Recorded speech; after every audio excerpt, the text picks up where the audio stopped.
అందరికీ praise the lord. యేసయ్య నామములో మీ అందరికీ నా వందనాలు.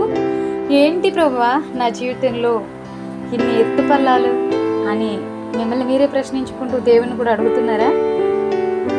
ఒక చెట్టు కొమ్మలు వేస్తూ ఎదుగుతూ ఉన్నప్పుడు మనకు దాంట్లో చాలా వంకరలు కనిపిస్తూ ఉంటాయి. ఆ చెట్టుకు అలా వంకరలు లేకపోతే అది ఒక వృక్షముగా మారలేదు, అదంత స్ట్రాంగ్గా ఉండలేదు. నిటారుగా ఎదిగితే గాలేసినప్పుడు అది ఏమవుతుందంటే విరిగిపోతుంది. దాని జీవితంలో ఆ చెట్టు ఎగుతున్నప్పుడు కొంచెం వంకరలు అనేవి ఉండడం బట్టి ఏమవుతుంది అంటే ఎంత గాలేసినా ఆపుకోగలిగిన సామర్థ్యాన్ని పొందుకుంటూ ఉంటుంది. ఒక వాగు ప్రవహిస్తున్నప్పుడు అది కూడా ఎన్నో మలుపులతో మనకి కనిపిస్తూ ఉంటుంది. అనేక అవసరతలకు, పనులకు, వ్యవసాయాలకు, పొలాలకు, గ్రామాలకు, పల్లెలకు ఇలా ఎంతో ఉపయోగకరంగా ఉంటుంది ఆ నది. అలా వంపులు లేకపోతే అనేక పల్లెలకు, పట్టణాలకు, లేకపోతే ఇంకా దేనికైనా ఆ నీరు ప్రవహించలేదు. మనం నడిచే త్రోవ కూడా ఇరుకుగా, వంకరతో మనకు కనిపిస్తూ ఉంటుంది.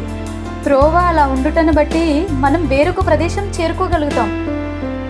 అదే నిటారుగానే ఆ త్రోవ ఉంటే నిటారుగా ఎక్కడికైనా వెళ్తాం. అందుకనే ఆ త్రోవ ఏమవుతుందంటే వంపులు తిరుగుతూ ఉంటుంది.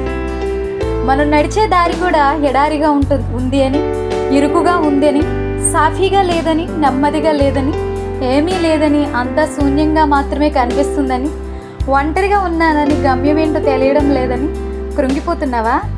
వాక్యం నీ ఎదుట నిలిచి ఈ విధంగా మాట్లాడుతుంది. వారి దుఃఖమునకు ప్రతిగా సంతోషంని ఇచ్చి, నిన్ను ఆదరించి, నీ విచారమును కొట్టివేసి, విజయంతో కూడిన ఆనందం నీకు ఇస్తానని మాట్లాడుతుంది.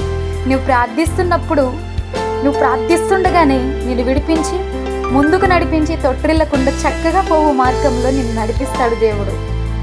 ఆయన మీద ఆనుకోగలిగితే నీ జీవితంలో ఎత్తులు, పల్లాలు, వంకరలు అనేవి నీకు ఉపయోగమే. అవి నీ జీవితానికి ఎంతో ఉపయోగకరం. అలాగే అనేకులకు నీ జీవితము ఆశీర్వాదకరంగా ఉండడానికి. అంతే తప్ప ఎత్తులు, పల్లాలని చూసి భయపడవద్దు. కావున ప్రియ విశ్వాసి, నా జీవిత ప్రయాణంలో మనకు వంకరలు అవసరమే. దాన్ని బట్టి కూడా దేవునికి మహిమ చెల్లిద్దాం. అప్పుడు ఆయన నామం మహింపరచబడుతుంది, నిన్ను బట్టి కనపరచబడుతుంది. అందరికీ praise the Lord. God bless you all.